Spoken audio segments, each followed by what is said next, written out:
Hi, my name is Nahida Breeze Hernandez, and I want to welcome you to Blended Learning, the course. I am creating this course for educators in secondary setting, and I am specifically creating it for the staff that I support, which is my grade level chairs, 9th through 12th grade. A couple months ago, I created an innovation plan for my campus that suggested the implementation of blended learning at our campus. Blended learning is a compelling concept that leverages technology and fosters authentic learning opportunities by having students take ownership of the pace, path, time, and even location of their learning.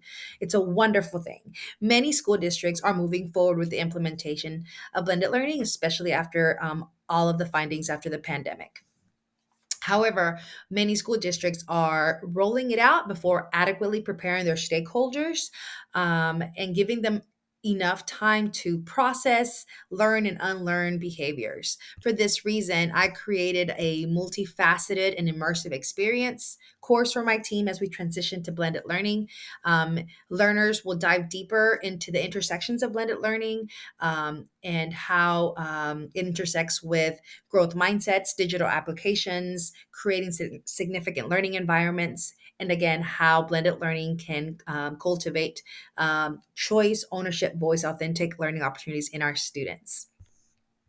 So the course that I will be creating will be an 8-week course, and it will be the format of blended a blended course because we will have an opportunity to meet online and also in person. There will be online modules, and my team will also be able to have three face-to-face touch points. So we'll have an introduction face-to-face opportunity at the very beginning, and then we will have a midpoint check pulse, and then we will have an end of course wrap-up ceremony.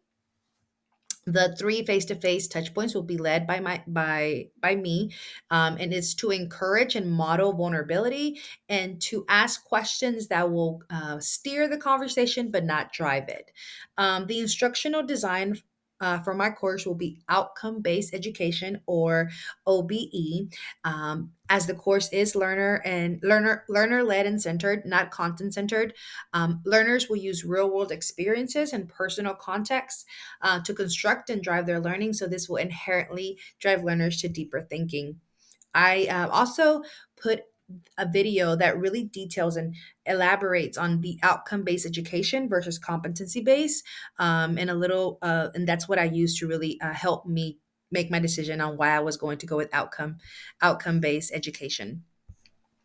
The big, hairy, audacious goal or the course objective will be that learners will become self differentiated leaders that create blended learning environments to give their teams ownership, choice, and voice of their learning. Um, an outline is going to be used, and it incorporates suggested timelines. Though learners will pace themselves for a more authentic learning experience. I have chosen the Fink's 3 column table approach because it uses the big, carry, audacious goal, and I'm a big fan of the actual just the structure of the Fink's approach. I believe that a big, carry, audacious goal really helps root learners more consistently. As they're being steered by the goal in mind. Learning will align with activities and assessments. Activities will take forms of discussions, reflections, interviews, peer to peer observations, videos. Assessment as learning will be defined by final synthesis of the course and narrated video of how the team and how my GLCs plan to incorporate their learning, internalize it, and make it their own, and how they plan to share it with their teams. There would not be a rubric because at the end of the day, these are my peers, and it is a professional course. It's not an academic for an academic grade. So I'm going to share the 3 column table that I'm going to be using, and that my students peers will see, that the learners will see. So the first thing they're going to see at the 3 column table is the big, hairy, audacious goal. And then this is how the 3 column table is set up. We have the learning outcomes, and then we have learning activities and assessments. So week 1 will be Module one, and we'll cover COVA, which is choice, ownership, voice, authentic learning, and creating significant learning environments. The objective for that module is learners will explore blended learning environments and analyze the differences between standard brick and mortar learning and blended learning. There are some activities as far as videos and some suggested articles.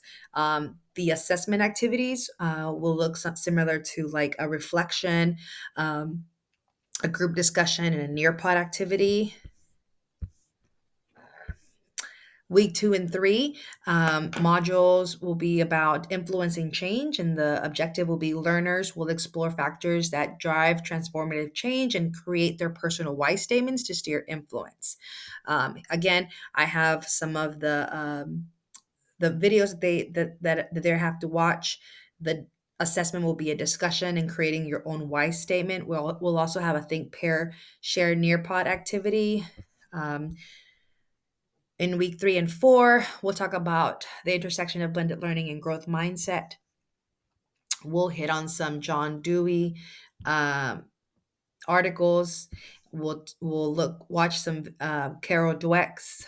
We'll talk about the four principles of education. The objective for that module is that learners will connect growth versus fixed mindsets to establish educational philosophies and identify which philosophy or philosophies they lead with. That assessment, they will create a personal impact statement and share with their group for feedback. Week 5 to 6 is integration part 2, because learners will explore various applications and digital platforms to enhance their delivery of blended learning. So in this one, we'll look at the different applications that different educators use, and this assessment will look more like peer-to-peer tutorials on applications, and also an observation will be an assessment. They can observe each other. And then the connection, which is the final week, learners will connect all their learning into one cohesive final reflection video that indicates how they plan to differentiate this learning for their teams. And ensure that it's an alternative approach to standard PD. Learners will also showcase how student perspective will be accounted for. And there's the articles that I have suggested, and the assessment is a final reflection video and a summary blog. I also added an implementation outline, and the implementation outline is uh, what the actual course is going to look like in uh,